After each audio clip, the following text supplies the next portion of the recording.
दोस्तों आज हैं आपको गोरिया और रेशमा की दोस्ती की कहानी सुनाते। जे सुनने से पहले चैनल को सब्सक्राइब डॉट करो, लाइक फॉलो शेयर जरूर करे। तो वो एक बार की बात है। एक हरे भरे जंगल के किनारे एक छोटा सा गांव था। उस गांव में रामू नाम का एक किसान रहता था, जिसके पास दो पालतू जानवर थे। एक गाय जिसका नाम गौरी था और एक बकरी जिसका नाम रेशमा था।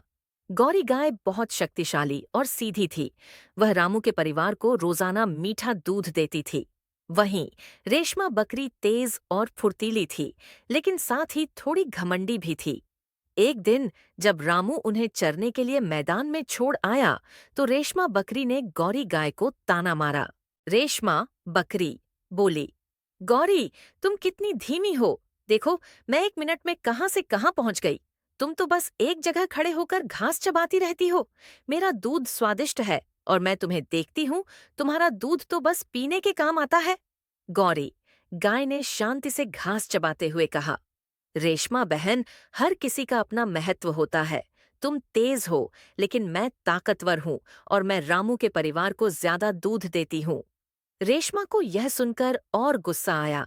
उसने अपनी बात साबित करने के लिए कहा, ठीक है, हम दोनों दौड़ लगाते हैं। जो पहले गांव के कुएं तक पहुंचेगा वह बेहतर होगा।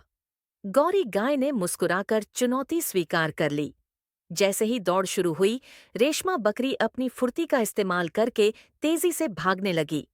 वह जंगल के छोटे रास्तों और झाड़ियों से कूदती फांदती आगे निकल गई।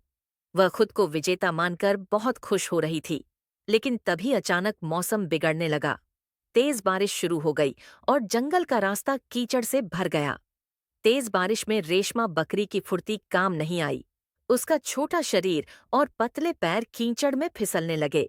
वह डर गई और रोने लगी। इतने में गौरी गाय धीरे धीरे मगर मजबूती से वहां पहुंची। अपने भारी और मजबूत पैरों के कारण वह कीचड़ में आसानी से चल पा रही थी। उसने देखा कि रेशमा फंस गई है। गौरी गाय ने कहा, रेशमा, घबराओ मत।